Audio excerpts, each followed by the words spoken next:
नमस्कार, Avon TV देख रहे हैं। यहाँ पर मैं हूँ आपके साथ ऋतुश्री पथरिया। वन उत्तराखंड में आप सभी का स्वागत है। नजर डालेंगे उत्तराखंड की तमाम खबरों पर। तो वहीं कैबिनेट मंत्री सतपाल महाराज ने आपदा के चलते बंद हुई सड़कों व बाढ़ से प्रभावित लोगों को लेकर विभागीय अधिकारियों के साथ समीक्षा बैठक की। बैठक में मंत्री ने अधिकारियों से फीडबैक मांगा, जिस पर उन्होंने जरूरी दिशा निर्देश दिए। मंत्री सतपाल महाराज ने कहा कि जो सड़कें बंद हुई है उनको खोलने का काम लगातार किया जा रहा है और इसके तहत अभी तक सैकड़ों सड़कें खोली जा चुकी है। मंत्री सतपाल महाराज ने बताया कि जो पुल क्षतिग्रस्त हुए हैं वहां पर वैकल्पिक पुल फिलहाल तैयार किया जा रहा है ताकि आवाजाही में लोगों को कोई दिक्कत ना हो।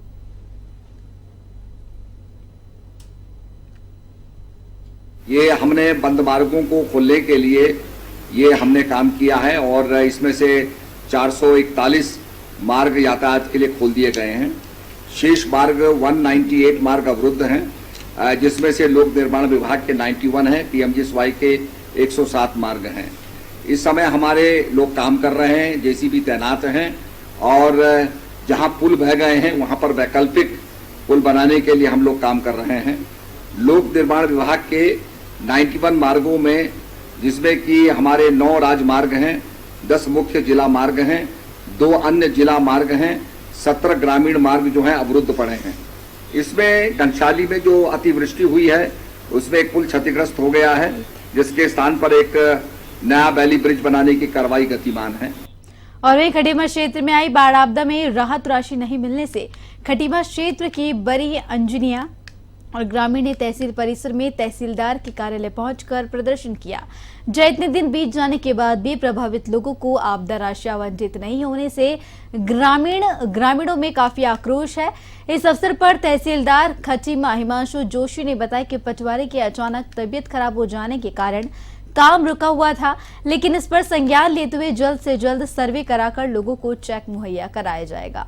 तो वहीं तहसीलदार ने आश्वासन दिया कि कल पटवारी की ओर से सर्वे कराकर लोगों को चेक वितरण किया जाएगा। संतोष चंद भाजपा नेता का कहना है कि ग्रामीण क्षेत्र में पटवारी ने बीच बीच में मौका मुआयना किया है, लेकिन जो वास्तव में आपदा से पीड़ित थे उनका सर्वे नहीं किया गया, जिस कारण अभी तक उनको आपदा धनराशि नहीं मिल पाई है।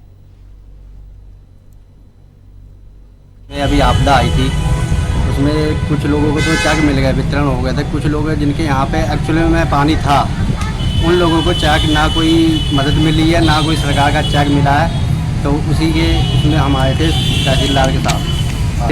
तहसीलदार साहब ने आश्वासन दे रखा है कि कल सर्वे करने आएंगे और उनका जो भी है उनको वितरण किया जाएगा। हमारे सिरपुर बिचवा गोट के निवासी यहाँ आए हुए थे, तो कई दिन से कह रहे थे हमारे यहाँ कोई निरीक्षण के लिए नहीं पहुँचा है। किसी का जो है बिमला दीदी का हमारे ऊपर से पेड़ गिर गया था, छत में उनका जो छत क्षतिग्रस्त हो गई है।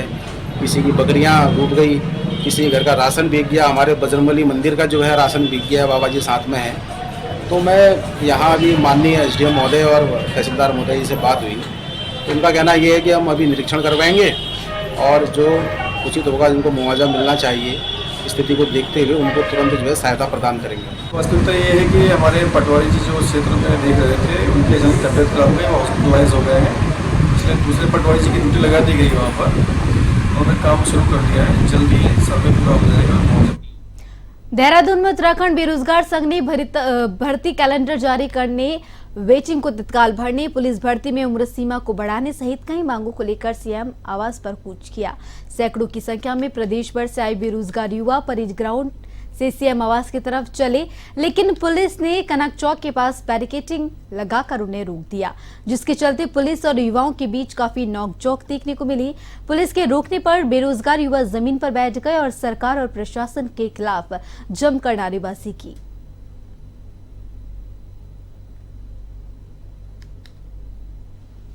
देखिए, आज हमारी जो मांगे हैं वो स्पष्ट तौर पर यह है कि जो आयोग, चाहे यूके SSSC हो, यूके PSC हो, हम उनसे ये कहते हैं कि भर्ती कैलेंडर जारी करो। कई बार वो कर भी देते हैं, लेकिन उसको वो फॉलो नहीं करते हैं। इसमें बच्चा बड़ा असमंजस में है। इसके अलावा जितने भी वेटिंग निकलनी है उसको तत्काल निकालो, क्योंकि बच्चा ही असमंजस में रहता है कि वो वेटिंग में निकल जाए या फिर अगले भर्ती की तैयारी करे।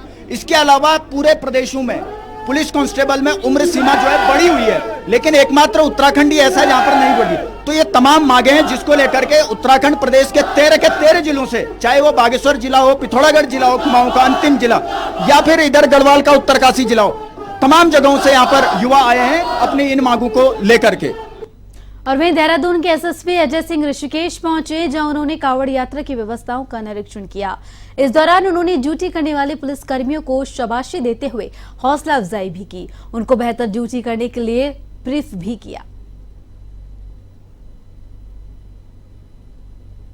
डाक कावड़ पूरी तरह से अपने चरम पर है और साथ ही साथ जो हमारे मोटरसाइकिल से भी जो भोले लोग आते हैं वो भी एकदम पीक पर चल रहा है। खासकर देख पा रहे नटराज से जो है बहुत सारा ट्रैफिक जो अभी हमारा नीलकंठ के लिए जा रहा है और नीलकंठ से वापस भी आ रहा है, और मुझे लगता है कि ये निरंतर क्रम अभी 48 घंटे और इस तरह से बना रहेगा। और समस्त पुलिस बल को भी ब्रीफ करके मोटिवेट किया जा रहा है कि जिस हिसाब से मौसम है, कभी गर्मी जा रही है, कभी बारिश हो जा रही है, वो भी स्वस्थ रहे और अच्छे से ड्यूटी कर ले, मोटिवेशन बना रहे। साथ ही जो हमारे कांवड़ भाई लोग आ रहे हैं वो भी कहीं किसी हादसे का शिकार ना हो, उनको भी रेगुलेट किया जा रहा है, समझाया भी जा रहा है। जहाँ कहीं देख रहे हैं कि बहुत तेज गति से लोग गाड़ी भी चलाते हैं, तो सभी व्यवस्थाओं को चेक करने के लिए ऋषिकेश।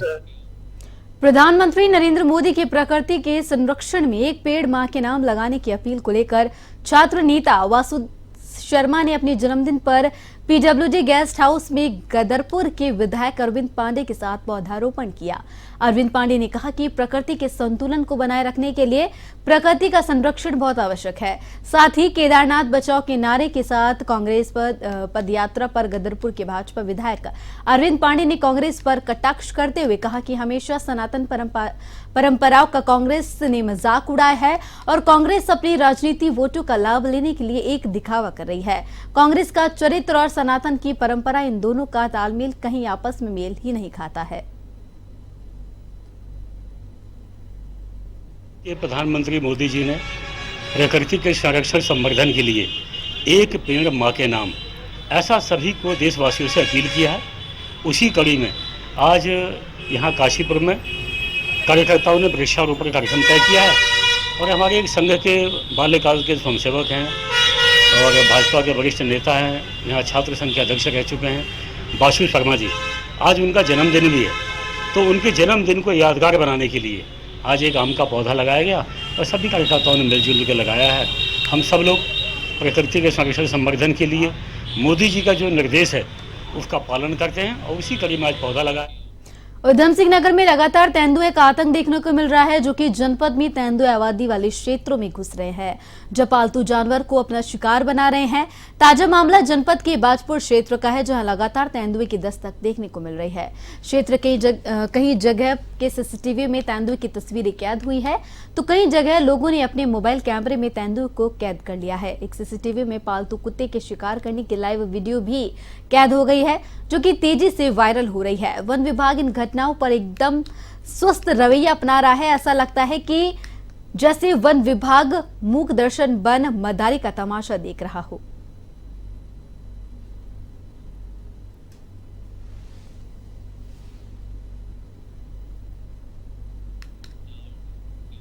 और वहीं नैनीताल हाईकोर्ट में मंगलवार को हल्द्वानी में सड़क चौड़ीकरण के दौरान पेड़ों को ट्रांसप्लांट किए जाने को लेकर सुनवाई हुई। सुनवाई के दौरान प्रमुख वन संरक्षक डीएफओ को अवमानना नोटिस जारी कर जवाब दाखिल करने को कहा गया। हाईकोर्ट ने पेड़ों के ट्रांसप्लांट में विशेषज्ञों की राय नहीं लेने और एसओपी का पालन नहीं करने पर नाराजगी जताते हुए नोटिस जारी कर जवाब मांगा है।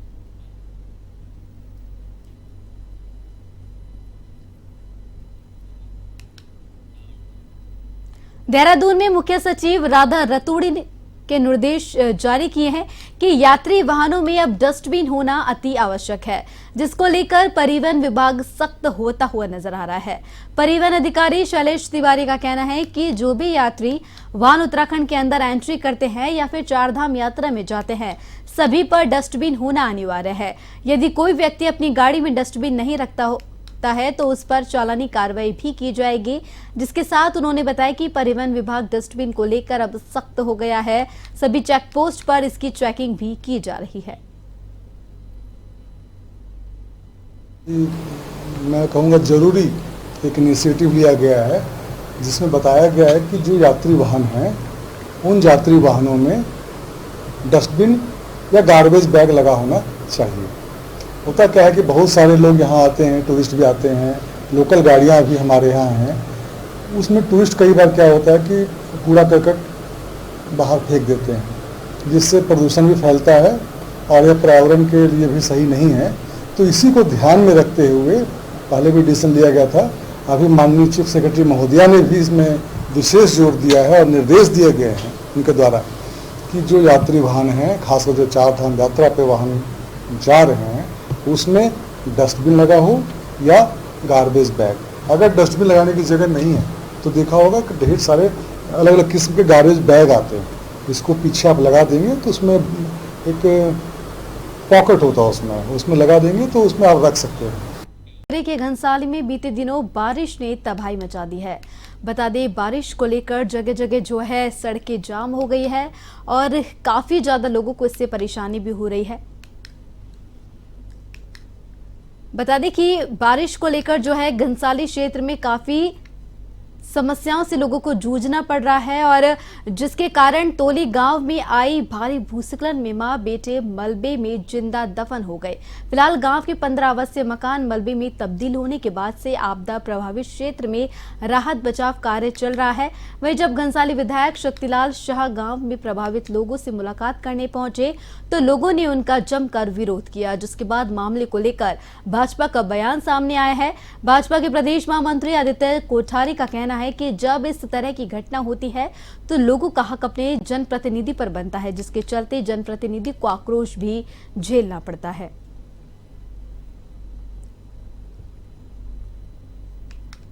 देखिए, ऐसा कि जब कभी कोई कहीं पर कोई अप्रिय घटना घटती है तो सबसे पहले उनका जो हक बनता है अपने जनप्रतिनिधि के प्रति बनता है। आक्रोश भी वो लोग करते हैं, अपने जनप्रतिनिधि प्रति आक्रोश भी दिखाते हैं, शिकायत भी करते हैं और फिर जनप्रतिनिधियों के आक्रोश को झेलता भी है और उनकी मांगों को पूरा करने का प्रयास भी करता है। विधायक की भी अपनी सीमाएं हैं और उन सीमाओं में रहते हुए वो यथासंभव सत्यलाल शाह जी तो तत्काल जो है फौरी तौर पर वहां क्षेत्र में पहुंच गए थे। तो ये बात करें रामनगर की, तो रामनगर में उत्तर प्रदेश के रामपुर जनपद के रोशनपुर इलाके से रेल के माध्यम से रामनगर दूध सप्लाई करने वाले दर्जनों दूध विक्रेताओं ने रामनगर रेलवे स्टेशन पहुंचकर स्टेशन अधीक्षक को ज्ञापन सौंपा। दूध विक्रेताओं का कहना था कि मुरादाबाद से रामनगर के लिए वर्तमान में जो ट्रेन चलाई जा रही है वह ट्रेन मुरादाबाद से केवल काशीपुर तक की ही जा रही है और रामनगर आने वाले यात्रियों को काशीपुर से दूसरी ट्रेन में सवार होकर रामनगर आना पड़ रहा है। उन्होंने कहा कि इससे जहां एक और यात्रियों को परेशानी हो रही है तो वहीं दूध विक्रेताओं को भी काफी परेशानियों का सामना करना पड़ रहा है।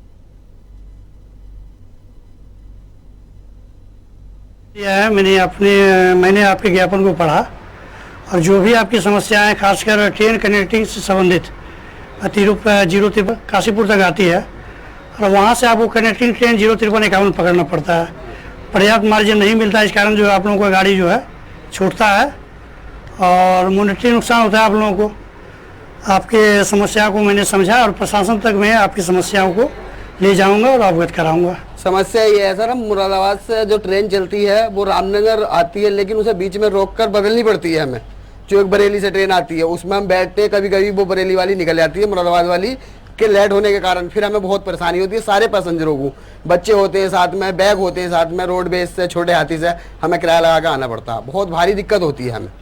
हम ये चाहते हैं, हमारी रेलवे प्रशासन से ये मांग है कि ट्रेन सीधी कर दी जाए रामनगर के लिए। दिल्ली की कोचिंग सेंटर में हुई घटना के बाद हल्द्वानी में भी कोचिंग सेंटर पर शिकंजा कसा जा रहा है।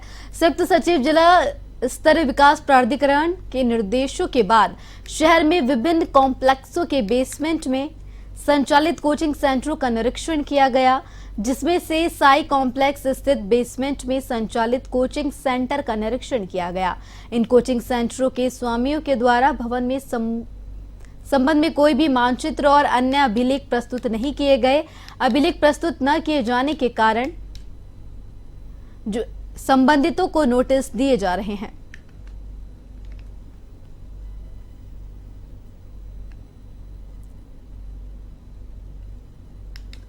हाल में घटना हुई है, उसी के क्रम में हल्द्वानी जो हमारा नगर क्षेत्र है उसमें संचालित जितने भी कोचिंग सेंटर हैं और इस तरह के जो संस्थान हैं खासकर जो बेसमेंट में चल रहे हैं उसकी हमारी टीम द्वारा कल जांच प्रारंभ की गई है। 7 से 8 सेंटर कल देखे गए हैं और उनसे उन बिल्डिंग बायलॉज के तहत जो उनके मैप सैंक्शन है उसकी प्रति मांगी गई है। न दिखाने पर अभी आज नोटिस निर्गत किए जा रहे हैं। साथ ही जो हमारा अग्निशमन विभाग है उसके माध्यम से भी अग्निशामक यंत्र की जो नियमानुसार उनमें स्थापना है या नहीं है, या उनके द्वारा वांछित लाइसेंस लिया गया है नहीं लिया गया है, इसकी भी जांच के लिए आज अग्निशमन विभाग को निर्देशित किया जा रहा है। पीलीभीत मार्ग के ग्राम भेसिया खटीमा वासियों ने रास्ता बंद करने के विरोध में जो है जमकर नारेबाजी की। बता दें, अपने बच्चों सहित तहसील का घेराव कर ज्ञापन दिया। गौरतलब है कि प्लाट क्रय करने के बाद ग्रामीणों ने अपना आशियाना बना लिया है और विगत 10 वर्षों से निवास करते चले आ रहे हैं, जिसमें हाईवे मार्ग तक जाने के लिए 15 फीट चौड़ा रास्ता दिया गया था। वर्तमान में उस रास्ते को तारबंदी कर बंद कर दिया गया है, जिसको लेकर पीड़ित ग्रामीणों ने एसडीएम रविंद्र सिंह बिष्ट को ज्ञापन सौंप कर रास्ता सुचारू करने की मांग की है। जमीन उनके नाम नहीं है, जमीन जिनके नाम है उन्होंने रास्ता बंद कर दिया है, ये मैटर है। तो इसमें जांच की जाएगी, जो आवश्यक कार्रवाई है उस हिसाब से जांच के आधार पर की जाएगी। नहीं, बिना जांच के भी अगर भूमिधरी किसी की ज़मीन है तो उस पर हम जबरदस्ती रास्ता नहीं निकाल सकते बिना किसी जायज़ कारण के। तो जांच के बाद ही निष्कर्ष निकल पाएगा कि रास्ता दिया जा सकता है या नहीं दिया जा सकता है। दिल्ली की कोचिंग सेंटर में हुई घटना के बाद हल्द्वानी में भी कोचिंग सेंटर पर शिकंजा कसा जा रहा है। संयुक्त सचिव जिला स्तरीय विकास प्राधिकरण के निर्देशों के बाद शहर में विभिन्न कॉम्प्लेक्सों के बेसमेंट में संचालित कोचिंग सेंटरों का निरीक्षण किया गया, जिसमें से साई कॉम्प्लेक्स स्थित बेसमेंट में संचालित कोचिंग सेंटर का निरीक्षण किया गया। इन कोचिंग सेंटरों के स्वामियों की ओर से भवन के संबंध में कोई भी मानचित्र और अन्य अभिलेख प्रस्तुत नहीं किए गए। अभिलेख प्रस्तुत न किए जाने के कारण संबंधितों को नोटिस दिए जा रहे हैं।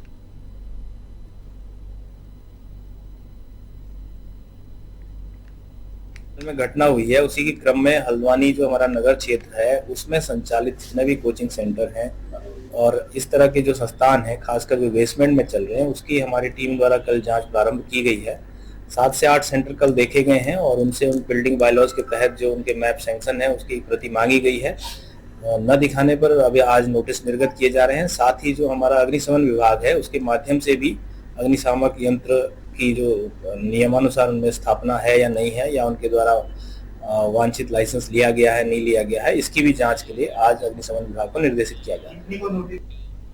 तो उत्तराखंड की खबरों में फिलहाल के लिए इतना ही। मुझे दीजिए इजाजत। नमस्कार।